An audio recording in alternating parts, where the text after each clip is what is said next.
Hello, my name is Kanaya Mitchell. This is Wilford Powell. This is Brian Glenn. And you're watching the Therrell News Show. Good morning, Therrell Panthers. Today is Friday, December 1st, 2017. I'm Trevor George, and welcome to the Panthers News Show.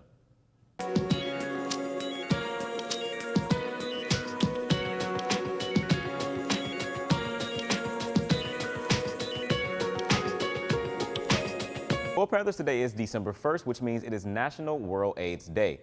So you might be wondering, what is National World AIDS Day? Well, World AIDS Day takes place on December 1st each year, and it is an opportunity for people worldwide to unite in the fight against HIV, to show support for those living with HIV, and to commemorate those who have died from the AIDS virus.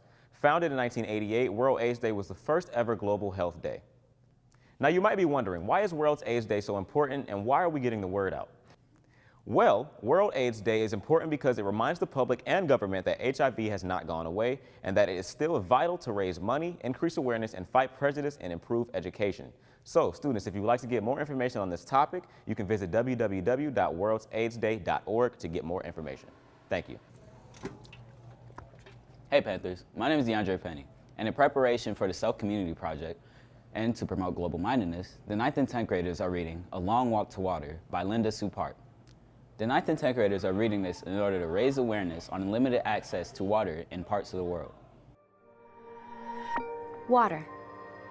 It's life's most basic need. But there's a water crisis in our world right now.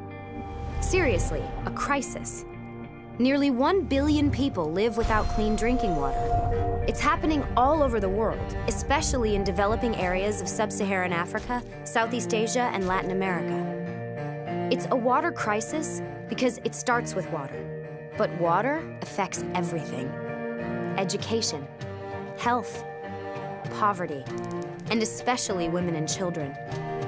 Let's look at a family caught in the water crisis. It's likely they live on less than $1 a day.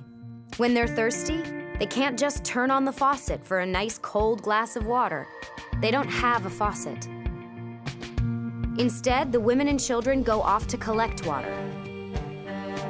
Many walk up to 3 hours a day to the nearest swamp, pond, or river to gather water that's been sitting out in the open, exposed to all kinds of germs. Time spent gathering water is time they can't spend learning to read, write, earn an income, or take care of their family. Some women in sub-Saharan Africa spend more time collecting water than any other activity they do in the day. And the walk isn't just hard, it's dangerous. The women are alone and burdened with 40 pounds of water. Many get hurt.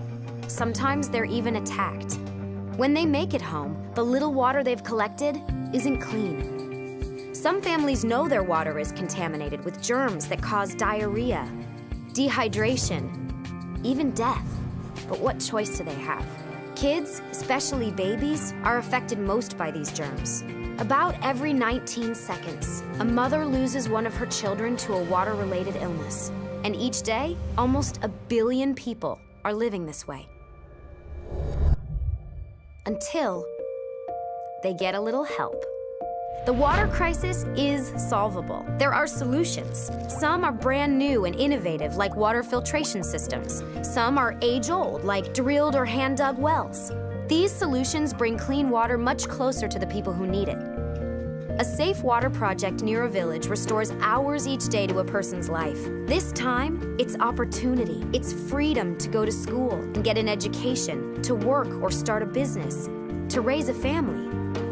Africa alone could save 40 billion hours each year. That's the entire annual workforce of France.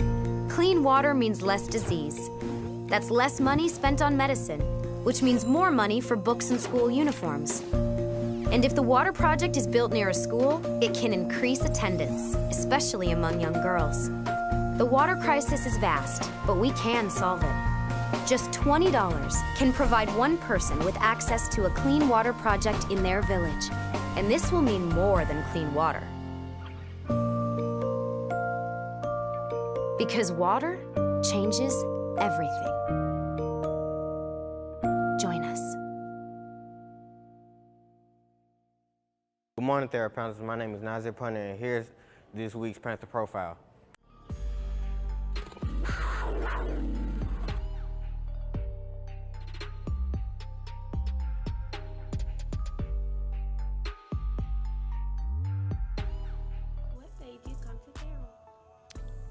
What initially made me come to Therrell was, number one, I had a niece that went to Therrell, so that's how I knew about Therrell.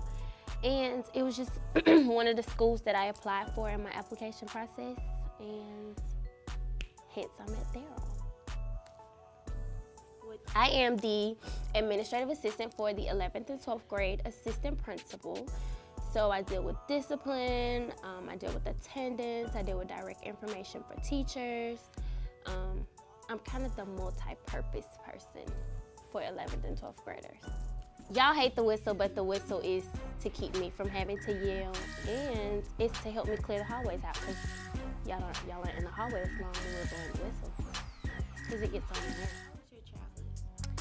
My childhood was very extravagant in a sense. I traveled a lot only because I am a military child.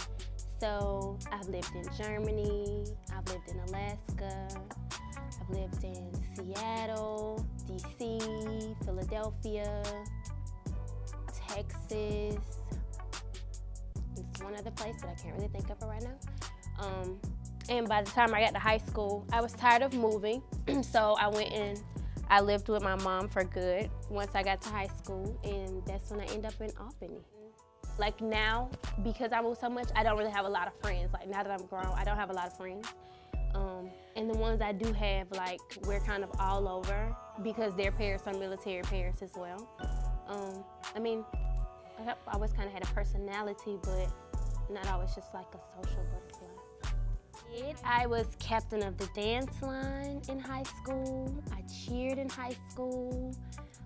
I did Delta Gyms in high school. Like the only three things. Oh, I played soccer. Did play soccer. Well, Panthers, as you may know, basketball season has begun, and it is now time to get into a few of the upcoming events. So on December 8th, we are kicking it off with the community basketball game night happening here at Therrell High School against the South Atlanta Hornets. Now, we are asking that the community comes out to show their support to the Panthers. We're asking that you remind your parents, friends, and family to please come out and support the community. It is on December 8th, and we will see you all there. Well, Panthers, hopefully you enjoyed this news show, and hopefully you've had an amazing week here at the best high school in Atlanta. Have an amazing weekend, and we'll see you all next week for another great show.